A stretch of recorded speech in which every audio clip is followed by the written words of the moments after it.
Good afternoon, everyone. Welcome to this meeting of the Winchester City Council's Planning Committee, taking place in the Walton Suite at Winchester Guildhall. It's Wednesday, the 17th of July, 2024, and the time is 2 p.m. My name is Councillor Jane Rutter. I'm Chair of the Planning Committee. To my right is my Vice Chair, Councillor Jonathan Williams. Around the table, we have the other elected members of the committee, and we're supported by a number of officers: Lorna Hutchings, the service head for the built environment, Daniel Lucas, our legal advisor, case officers, which will change with each item, and Matthew Watson from Democratic Services, who supports the committee and operates the recording equipment. This meeting is being live streamed and recorded to the council's YouTube channel. Subtitles are available and advice on how to turn them on is set out on our website. Please can I remind you all to ensure your mobile phones and any other electronic devices are on silent or preferably turned off entirely. In the unlikely event that it's necessary to evacuate the building, the fire alarm will sound. Please follow all the instructions given to you by our team. To ensure the smooth running of the meeting, I ask that nobody calls out from the back of the room during the proceedings. In accordance with the public speaking protocols of the meeting, those who have registered to speak will be able to address the meeting for their allotted time. Finally, can I welcome members of the public to the meeting? Those of you who have registered to speak, I will call you forward when it is your time to make your contribution. Members of the committee may ask you questions of clarification, so please remain at the microphone until after members' questions. The microphone is turned on by pressing the button on the base of the unit, and a timer will appear on the screen to remind you of your time remaining. Turning back to the agenda, we're now at item 12 on the agenda, which is at Old Green Farm, Whites Hill, Osselbury, and our presenting officer is Tanya Novicic. Tanya, over to you. Thank you, Chair. Good afternoon, Chair and councillors. The application I will be presenting is for the material changes to the barn at Old Green Farm on Whites Hill in Osselbury. The Old Green Farm site has historically been filled with debris with very little greening. However, most recently, the site has been cleared of the unsightly waste, and evidence of animals grazing within timber post and wire paddocks now occupy the land. The application is seeking the approval of the external materials and openings of the existing barn. This is following the application for prior approval notification for the change of use of the barn to C1 Apart Hotel. Therefore, with regards to this application, we will be assessing the external changes and the impact on the landscape and design. If I go to my presentation now, thank you. So this is the site of the Old Green Farm. Sorry, it's moved. The barn is where the star is proposed, is positioned in its existing proximity. The entrances, I need to use them, sorry. Does it show on the screen? Yeah. So where the cursor is positioned is its primary entrance from the Whites Hill lane. And then there is another, what's the mouse? Is to the north corner at the beginning of Wadden Lane, positioned by a bus stop at the moment. So this is the barn in situ in an aerial view. You can see it's set away from the boundary, where there's a darker line there where the cursor is. So it's set in within its site. It's not changing its position or its scale. So this is the outline of the existing boundary site of Old Green Farm, and you can see the barn positioned to the northwest of the site. These are images of the barn most recently, having visited within the last 2 weeks. This is from within the site, and then the second image to your right is the one as you approach the site from the access from Whites Hill. So image 1 is the main entrance that the applicants appear to be using, and image 2 is the entrance that was previously being permitted by the Highways Authority. These are the public rights of way that line the border directly to the north of the barn. So you have PRO, public right of way 9, and then the adjoining public right of way 28. And the image on the left is the one showing the boundary treatment and the vegetation screening the site, and the image to the right showing the screening of the properties that are behind. So these are some more images of the site as it stands today. As I have dealt with previous applications on the site, these are my most recent images, so it is clear of what is happening on site at present. You can see within the images, the smaller images of 4, where I've placed the cursor, is a natural track within the site, creating further separation and sort of the land level within the site, providing further screening. So these are the boundaries and current outlook within the site. You can see that there are existing tracks. There's timber fencing lining the inside of the public right of way within the ownership of the of Old Green Farm. And then the last image to your right is the one looking down to the south of the site. These are the proposed plans, internal alterations. So the store area will be used for the existing animals that are on site with regards to the holding. And then you've got the 5 units that will provide for the apart hotel accommodation. The proposed elevations show that the it retains a sort of agricultural outlook. The scale of the openings appear to be in balance, and servicing the store area that will limit the any apologies, I've sort of gone off track there. And these are the side elevations showing retaining that agricultural outlook.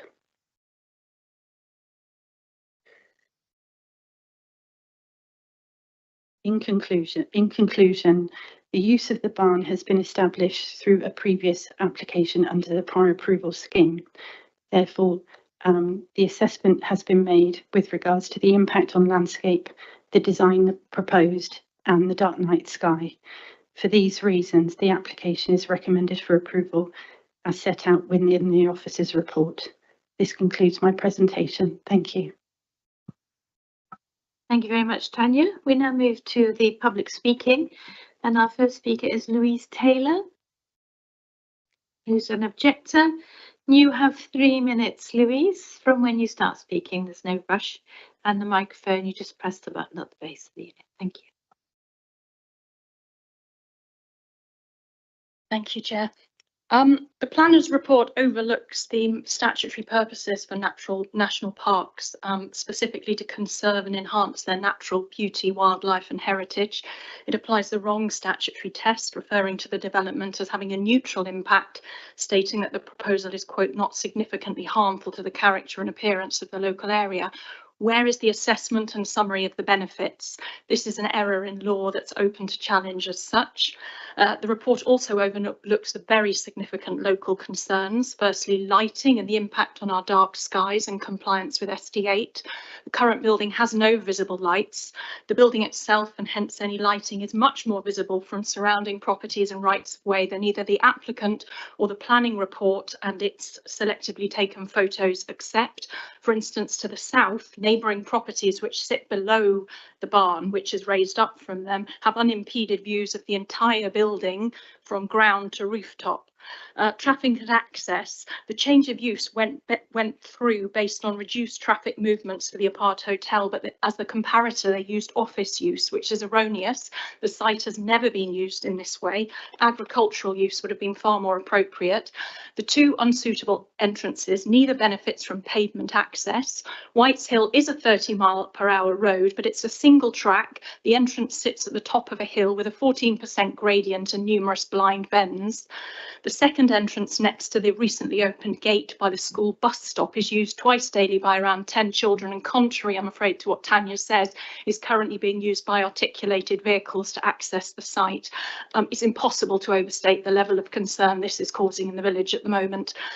Noise, the conclusion that the site will generate noise disturbance not exceeding what's expected with an agricultural setting is speculative at best. There was previously no discernible noise from the site bar that generated by the annual harvesting of hay cutting. Clearly, a building with potential for up to 24 people gathered together outside Alderbury's settlement boundary will generate noise, potentially including music outside.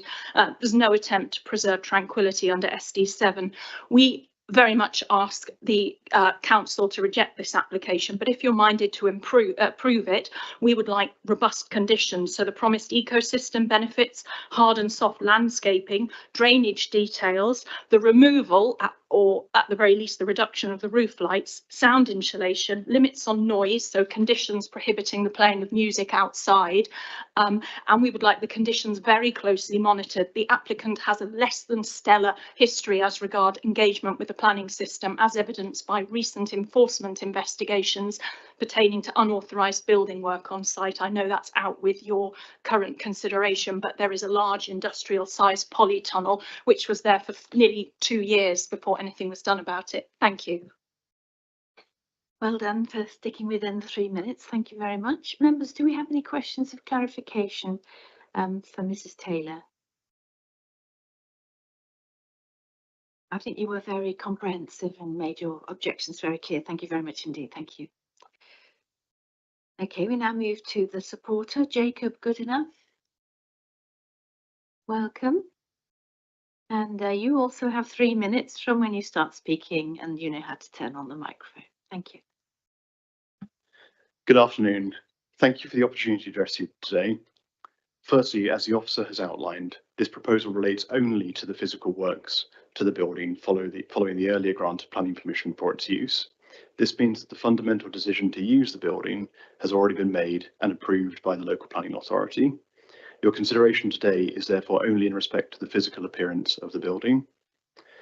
The proposal involves the reuse of an existing building, aligning with both national and local planning policies. These policies encourage the sustainable reuse of existing structures to support a resilient rural economy and to preserve and enhance our local environment. By choosing to repurpose this barn, the applicant is upholding these principles and demonstrating their commitment to a responsible form of development. As an existing building, the proposals do not seek to alter its size and dimensions. The visual impact on the landscape will remain unchanged, and the familiar silhouette of the barn will persist, and the building will not be any more apparent than it already is. In fact, the proposal includes recladding the building with high quality materials that reflect its former agricultural use. This approach not only respects the building's previous use, but also enhances its aesthetic appeal. Whilst the proposals will introduce some fenestration into the building to facilitate its new use, this has been carefully designed to face inwardly, where the visual change will be less perceptible. The officer has proposed robust planning conditions to manage the effect of light spill, which is standard for most applications within the national park, and we support this approach. Additionally, this development will support the rural economy by increasing tourist expenditure in local businesses, including, for example, the Ship Inn, which is immediately adjacent to the site. Importantly, these proposals do align with the statutory purposes of the national park by protecting and enhancing the natural environment through the reuse and improvement of an existing building. They also promote the enjoyment and understanding of the national park through the provision of modern tourist accommodation, making the natural beauty of our region accessible to more people. I'd like to reiterate that this proposal only relates to the physical works to the building following the earlier planning permission for its use. Your consideration today is therefore only in respect to the physical appearance of the building. This proposal will visually enhance the appearance of the site, and through the repurposing of existing building will contribute positively to the local environment and rural economy. In closing, I would like to express my thanks to the officers for their diligent work on this application and for your time today considering it. Thank you. Thank you very much. Members, do we have any questions or clarification for the applicant? Councillor Laney. Yes, in view of the National Parks dark skies policy, you've got roof windows. how are you going to make sure that they don't pollute? So it's not uncommon to have skylights in properties in the national park, and the planning officers have recommended robust planning conditions, which are standard to control how light will be emitted from the building, and that would typically include blinds and automatic shutters that take effect at the onset of astronomical darkness, and that is quite typical across all applications in the national park. Will those blinds be automatic, or are you expecting the people that are using the rooms to operate them? Typically, it's expected that they would be automatic, but that detail is to be secured by the condition, so it will come back through the planning authority to agree that detail. If I may, we through the process, in response to the public comments we've seen about the concerns on dark skies, we have reduced the amount of fenestration in the roof slope, limiting it to only those serving secondary rooms, including the ensuite and the service area. So it's no longer serving the larger sort of void space in the centre of the building. So we have responded to those comments. Thank you. Thank you. Councillor Cunningham. Thank you, Chair. You say that the proposed alterations will have no effect or no change in the proposed positioning and scale and proportions of the building. Is that because you're actually putting the mezzanine floors inside the existing ridge height? That's correct, yes. Thank you. Councillor Williams. Thank you very much, Chair. I just wanted to pick up on a couple of points in regards to the objector. I know obviously the application here is regards to the material aspect of the building and layout itself, but there were concerns raised in regards to noise and possible landscaping, and the red line application is larger than just the barn itself. Have you sort of put any thoughts towards landscaping that may mitigate noise impacts? So as part of this planning application, as it follows a previous prior approval which related specifically to the building, it's only for the associated operational development linked to that prior approval. So it's not within the scope of the application to consider that. That said, the applicant, since their ownership of the site, has planted a considerable number of trees on site and hedgerow as part of their stewardship of the site. And as was suggested by the officer, they inherited a site with a lot of detritus and material, which in recent years has been cleared. Hence the activity associated with HGVs clearing the site when they took on vacant possession.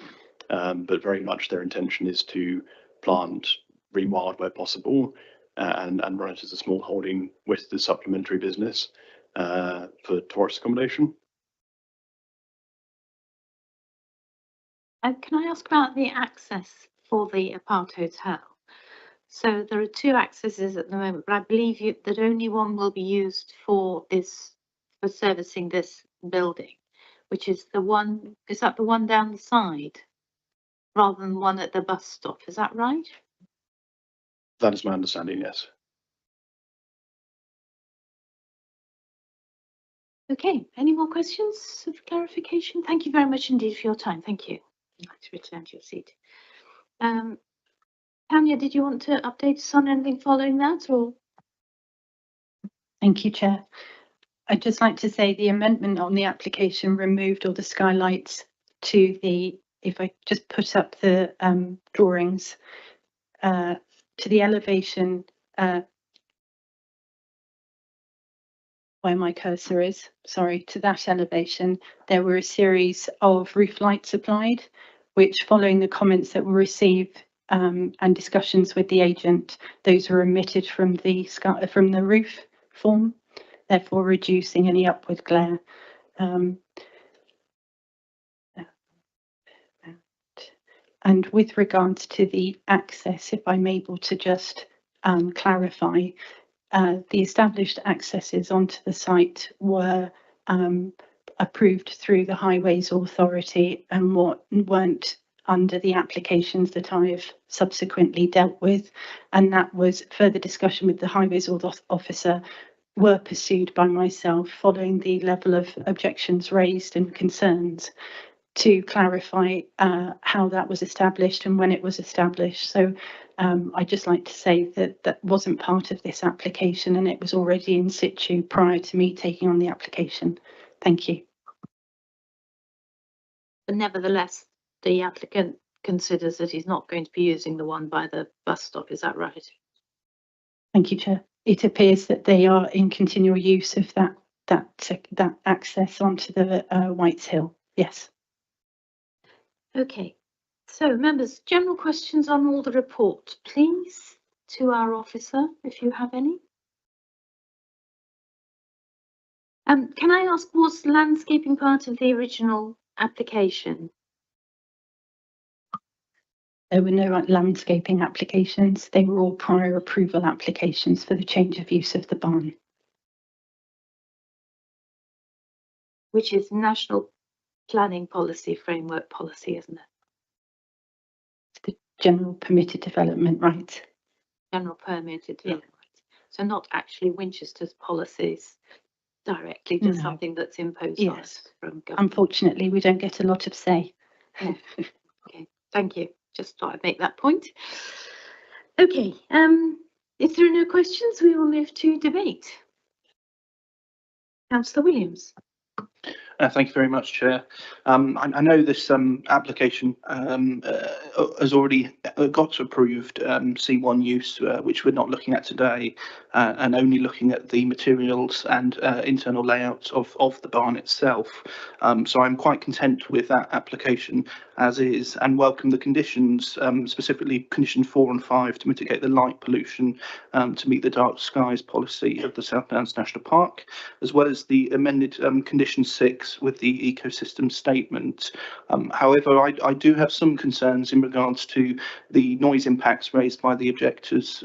So I would, although I will be supporting the application, I would really encourage the applicants to work towards mitigating noise impacts through landscaping or planting, so that neighbours aren't adversely affected by the increase in tourism activity on the site. So I will be supporting the application.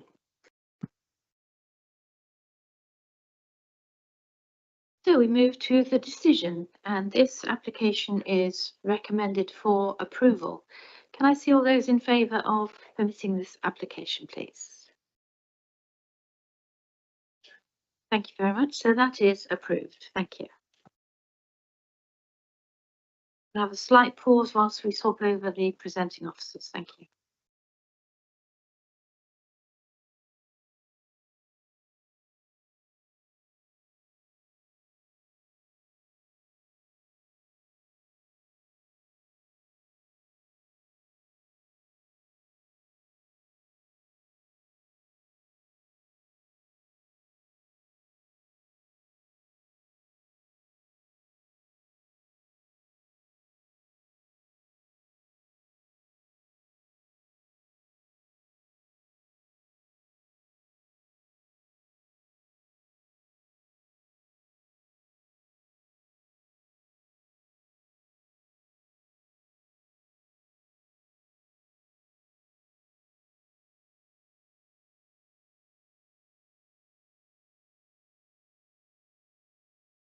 Right, so we now move to item number 13 on the agenda, which is at the workshop East Stoke Farm, Old Stoke Road, Stoke Charity in Winchester. And our presenting officer is Matthew Rutledge. Welcome, and over to you, please. Thank you. Thank you, Chair. So starting with the location plan, you can see the site is to northeast of Southampton, and it's surrounded by agricultural land. The proposal is for the conversion of an existing redundant agricultural building into 2 residential dwellings, and the conversion of 2 additional structures to form carports. So this is the existing site plan. You can see obviously the red line site boundary, and building 5 here, well, mountains, if you can see that, is the building which is to be converted into 2 dwellings. And then buildings 3 and 4 here will be converted to carports. So the proposed site plan shows there's no change to the form of building 5 itself. Buildings 3 and 4 have been converted to carports for 5 spaces. To the north is the proposed residential curtilage of each property. The land to the east of here is to be for drainage and for water disposal. So the farmyard itself is an example of a historic farmyard, the number of properties surrounding it. The building 5 itself, which is going to be converted, is an example of a mid to late 19th century barn. So just to run through all of these buildings which have been referenced in the report and might be referenced today. So starting at the south at the bottom there, number 1, that's a grade 2 listed barn which faces onto Oldstoke Road. Building 2 is a agricultural building which is outside of the application area. It was last used as a workshop.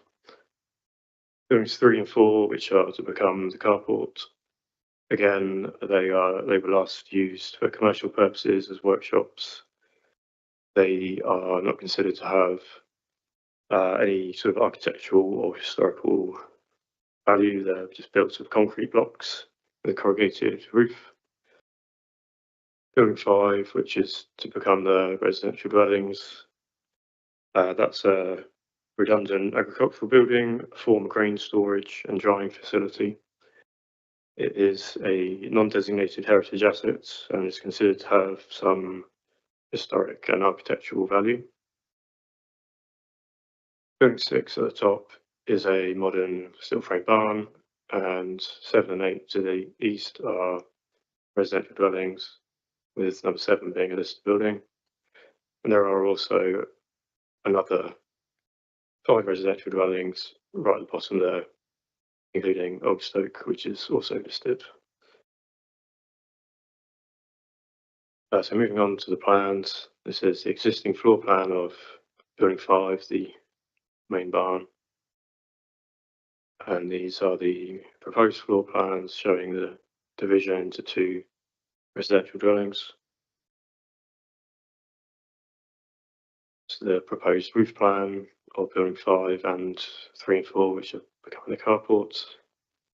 Building 2 is just left as it is, not part of the application. So this is the existing elevation of building 5, the front of the building, showing some of the agricultural features such as the roller shutter door on the left here. As the proposed elevation again of the front of the building. So the majority of the fabric of the building is retained, with just a limited number of new openings, such as the 2 small windows on the right here and the 3 roof lights. And also some of the agricultural features have been retained, such as above where the roller shutter door was. This is now going to be glazing, but above that is retained the original mechanism for the door. And the central door here is reinstated. It's currently partially bricked up. So to the rear of the north elevation, there is an existing lean-to structure on the back of the building, which on the proposed elevations is to be retained and given a new slate roof to match the main roof. The openings created here will be timber frame windows and doors of a suitable style. The east and west elevations, you can see the at the sides of building 5 and the main front and back of buildings 3 and 4, which will become the carports.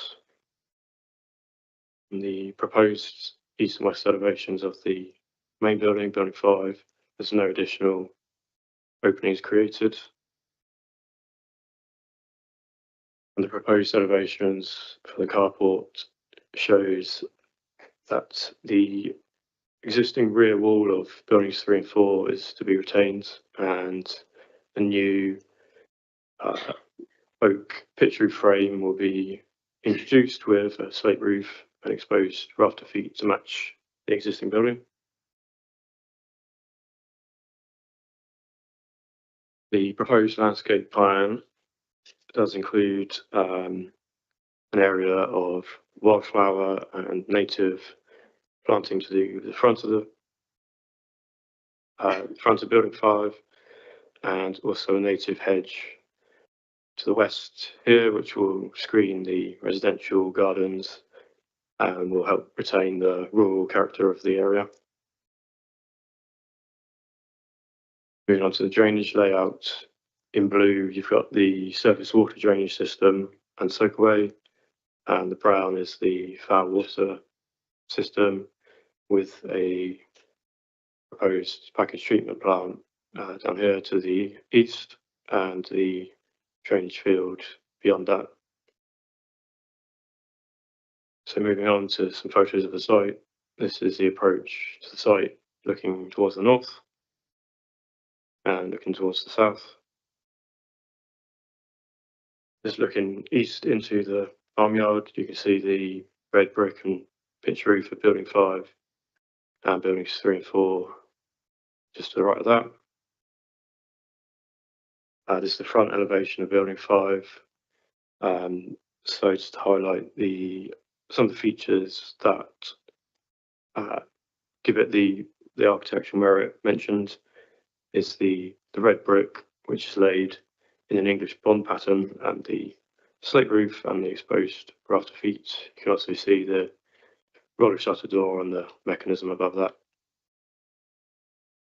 Within building 5, you can still see some agricultural equipment, and that's buildings 3 and 4, which will be converted to the carports. It's the west elevation of building 5. To the rear is the lean-to structure, which will be given a new slate roof. This is the area where the proposed curtilage will be. It's the rear elevation of buildings 2, 3 and 4, with the rear wall of building 3 and 4 being retained.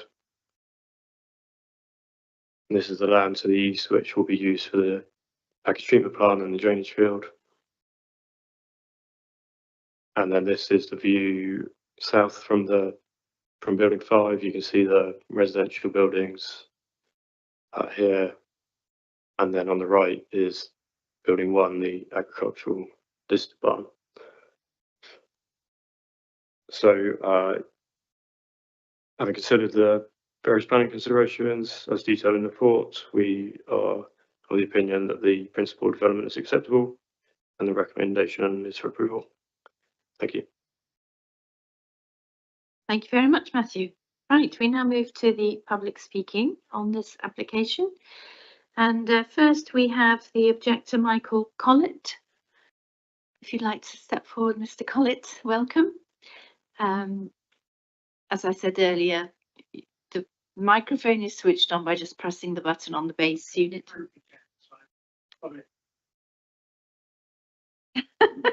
The microphone is switched on by pressing the button on the base unit. That's it. Switch it on, then we can see it's working. Lovely. And you will have 3 minutes, and it should show you on the screen your 3 minutes ticking by. And then if you could just pause at the end for questions, that would be very helpful. Thank you. Right. Good afternoon. So, I'm Michael Collett. I live in Earlstoke Cottage, one of the 4 Earlstoke properties. My wife and I have lived in one of them for the last 40 years, and my wife started there when she was 2. Each of the 4 occupiers of these properties objected to the plan on several grounds, mainly because it included the removal of the cesspit into which our foul and clear water flowed, without any indication of how we were otherwise to be accommodated. I'm not sure it's in fact appreciated that we still relied on the cesspit. We therefore had no option but to object to the plan as it stood. Since then, however, we have had reassurance from the planning officer's report and directly from external management that we shall be included in the package treatment plant. We therefore withdraw this particular objection, though still being concerned about the location of the modern plant on the grounds of smell and noise. We understand that package treatment plant is prone to both of these.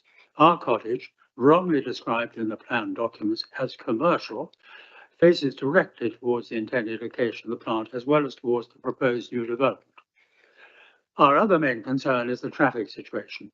The exit onto Earlstoke Road is currently used by 3 houses, not to mention the huge lorries and farm machinery that run through the farmyard on their way to and from the grain store. The turning out of the farmyard onto Earlstoke Road is hazardous both to the right and the left.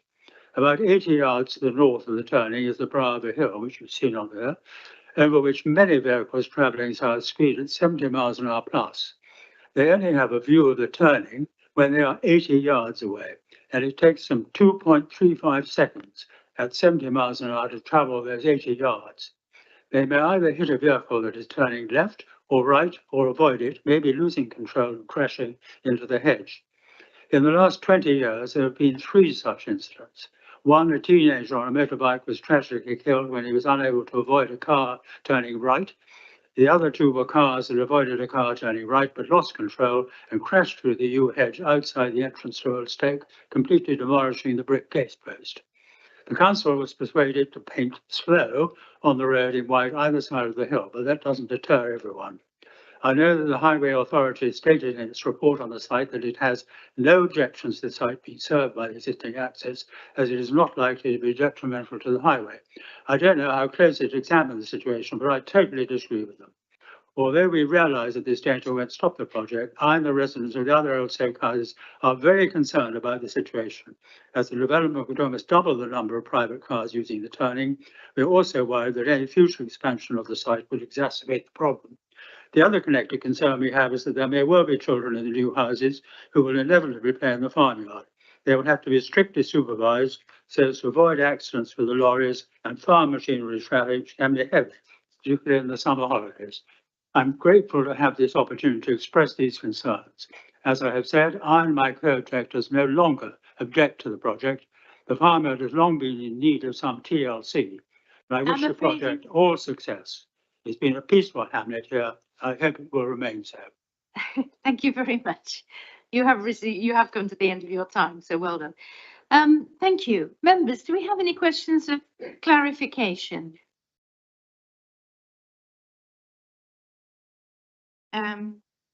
You said there are some speed indicators on the road. What it just says slow painted on the road. Is that the main thing? Sorry. The speed indicators on the road. It's just painted slow, is it? Yes, it's nice, and it also has some beware farm traffic at either side, most of which are covered by the hedge now, and you can't see it at all.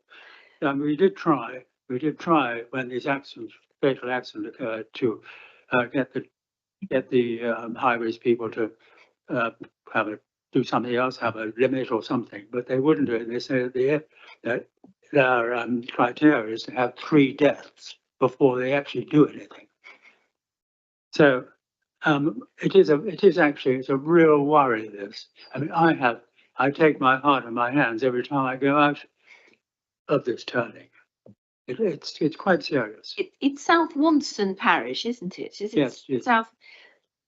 You could ask the parish if they have a movable speed indicator, because that's very effective. I mean, they don't stay there all the time. Well, that would be great. I'd suggest you ask the parish about that. That would be very helpful. Yeah, we did talk to them, parish council, about this at a meeting. Yeah, I think that's your main concern. Yeah. We'll ask them again, but that's it. Thank you.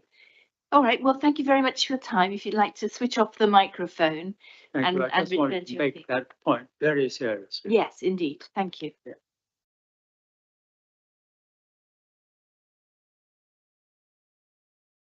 And our second public speaker is Lloyd Exley. agent, supporter? Yes, thank you. And you have 3 minutes from when you start speaking. Thank you. Good afternoon. Thank you. Thank you, Chair. Good afternoon. And thank you for the opportunity to speak as well in support of the proposal.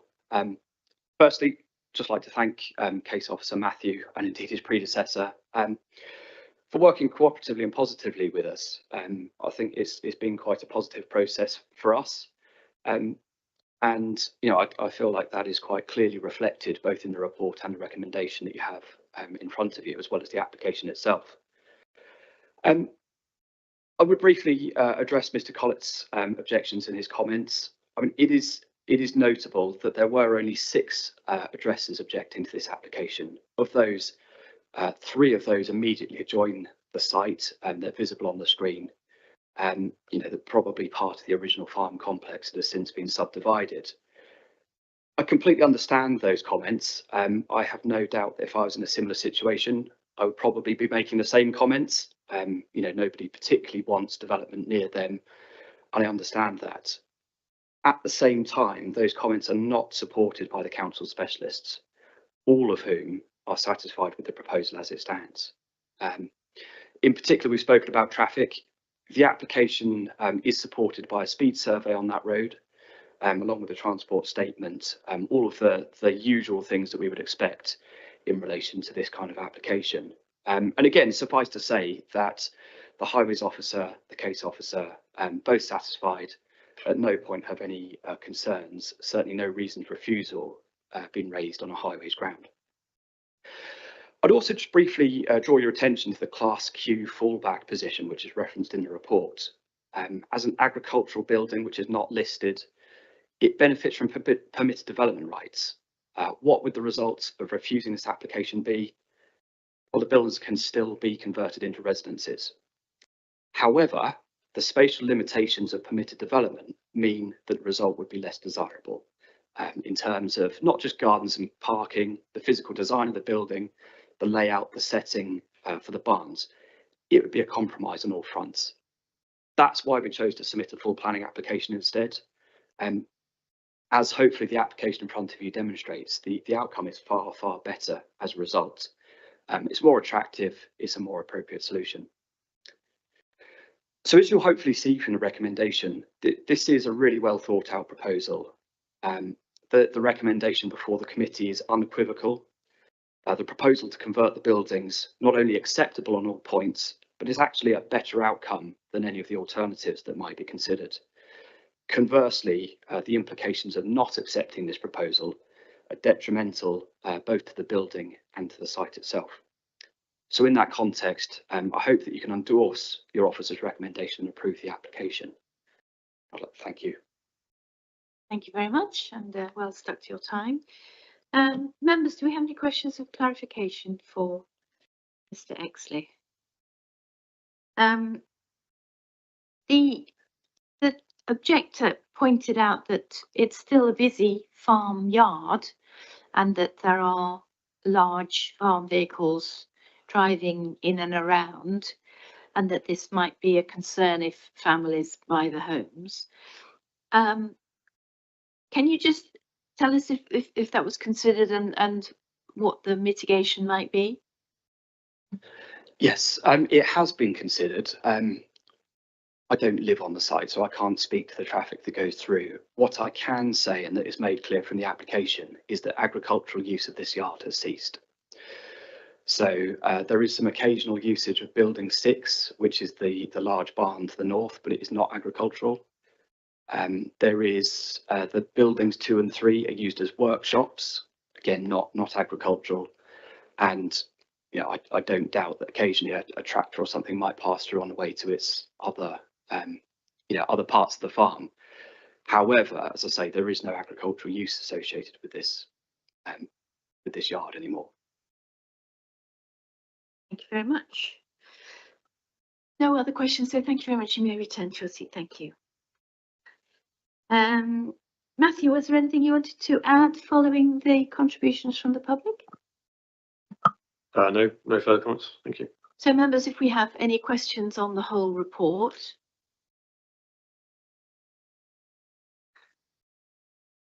If there are no questions, then we move to debate. Councillor White. So I welcome all the amendments that have been made to retain the historic architectural character. I think that's really important, and obviously retaining a lot of the existing fabric and material is a sustainable way of building. I think other uses have been investigated and aren't viable, so I'm minded to support this application. Thank you. Councillor Williams. Thank you very much, Chair. I echo the comments from Councillor White as well. I think it's a well-designed building which retains many of the features of the historic nature of the barn, with it being a non-designated heritage asset. I also welcome condition 6 in regards to removing permitted development rights, especially around the carports, which I could see would be sort of an encroachment with extensions potentially in the future. So I very much welcome that. And that's why I'll be supporting the application before us. I would echo Councillor Williams' point about the conditions. I think we've got some very thorough conditions here, which will make sure that what we have is a building which is fit for purpose and well finished, and fits very well within its very specific rural boundaries. So thank you for the work that the officer's done as well as the developer. Okay, so this application is recommended for approval. Can I see all those in favour of approval, please? Thank you very much. So that is approved.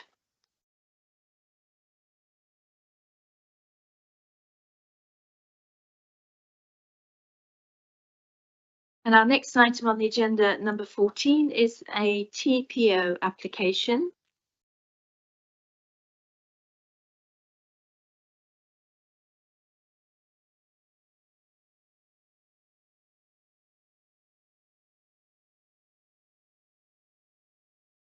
We'll just swap over the presenting officers.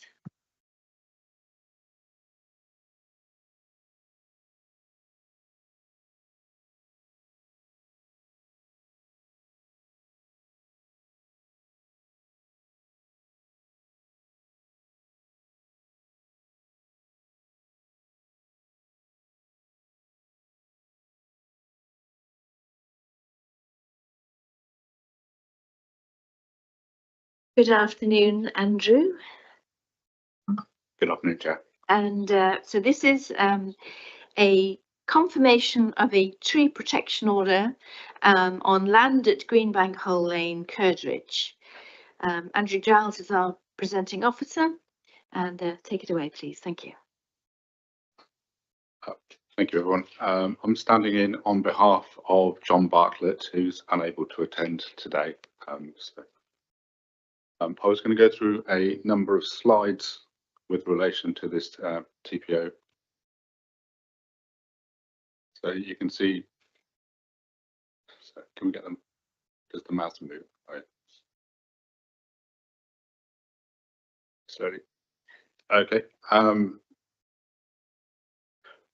Just to confirm from this slide, this road is Gordon Road running down here and running up this section, so it's on the south and eastern side of the buildings. The footpath, which mentioned in the photographs, runs from Littlehaven up to Hillside, which is up there. Sorry, this is Hillside property, and this is the footpath running in between. Again, another photograph was taken in front of Littlehaven, which is here. So the photograph was there. Again, this is Mayfield property, and this is the Hillside property.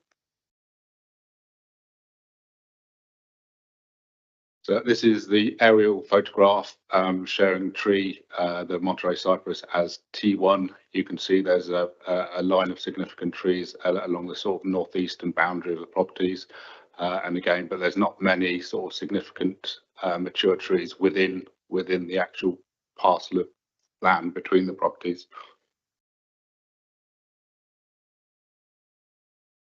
This is a photograph of the Monterey cypress, which can be seen in the background. It's highlighted T1.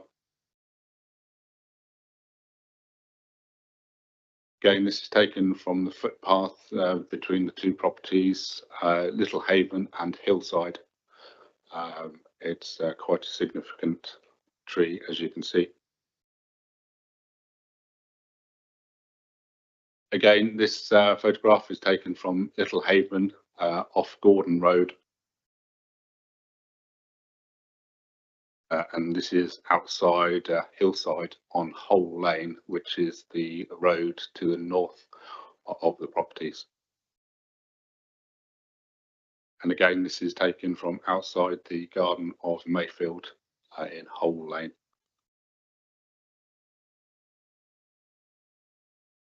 And another photograph of Mayfield and Hole Lane and a picture of the tree itself. It's quite a sort of a distinctive tree in the background from this picture. And again, sorry, another picture of the tree again from Mayfield. So the recommendation is to confirm TPO 2349. Thank you very much, Andrew. We now turn to our public speaking, and we have Annette and Stuart Mearns. Welcome. Annette, you'll be speaking for you both. Yes, lovely. Thank you. And you have 3 minutes to address us, and the microphone switched on. There we are.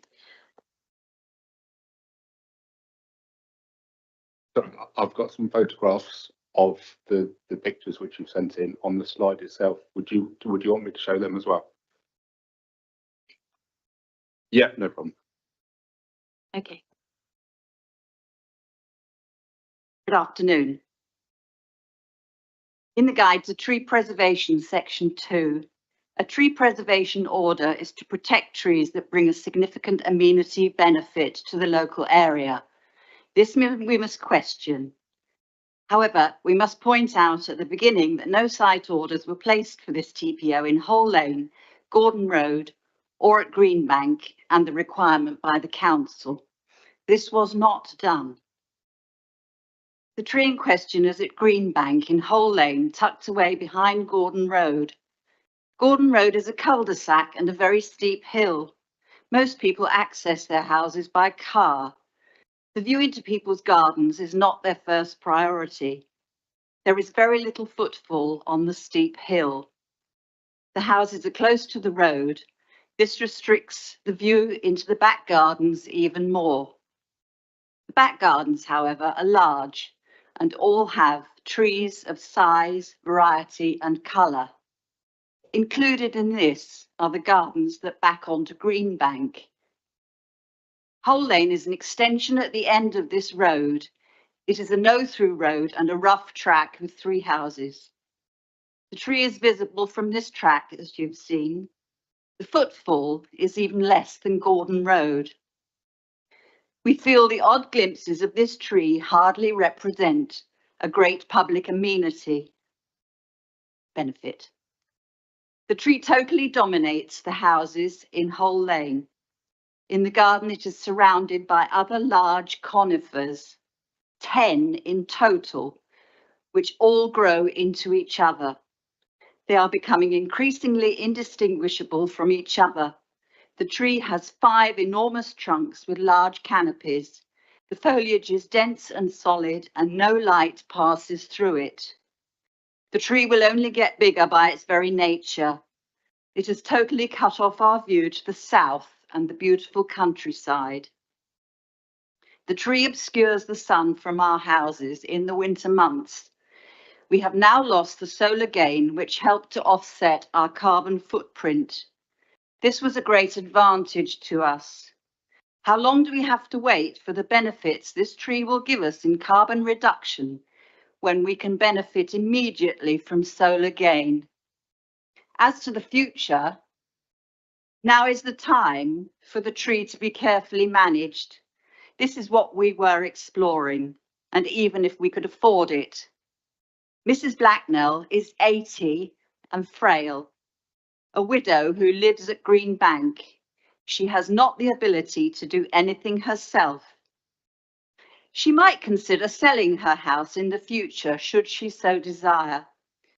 Future owners, especially with young children, would be very reluctant to buy this house. I'm afraid that's the end of your 3 minutes. I do apologise. I Okay. have to stop you there. I'm sorry. But members may have questions of clarification for you. Councillor Williams? Thank you very much, Chair. I just wanted to ask, I mean, how old are the houses around that sort of area there? When, do you know when they were built? Yes, ours was built late 1800s, no, 1900, no, God,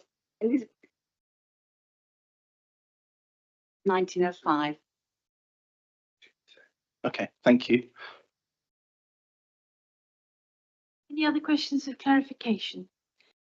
I'm sorry that you weren't able to finish your presentation, but if we could look at the photographs now, and if you wanted to say anything that would help to illustrate the issue.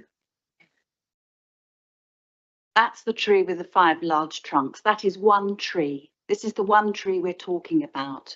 The canopy is enormous. That's the confirmation of where all the other trees are growing into each other. That is not one tree. That's 3 or 4 trees in the back garden of Mayfield. That's our garden when we moved in 35 years ago. And the bottom one is our garden, taken almost at the same time of year now.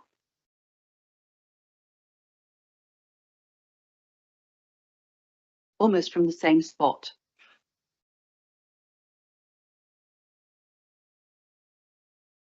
Thank you. Thank you very much. And thank you very much for your contribution as well. If you could just switch off the microphone as you go. Thank you very much. Lovely. Right. Andrew, did you have anything to add following that presentation? Sorry, no, I don't. Thank you. Okay, members, we have questions for our officer. Can I ask, do you know how old the tree is then? I believe from the correspondence with the objector, it's about 40 years old or so. And can you just tell us, a TPO, we know, but not everybody will know necessarily, doesn't preclude us from managing a tree, does it? No, certainly not. As long as it's deemed good arboricultural forestry practice, TPO works are allowable. So is it possible to manage this tree so that the solar gain that our objectors were talking about is retained, or? We would have to look at the detail, but there is options for managing the tree. Yes. Okay. Councillor Ashwell. Thank you. Just going on Google Maps, I noticed there's a cluster of trees altogether surrounding this tree. Are there any TPOs on the other trees? No, there's not.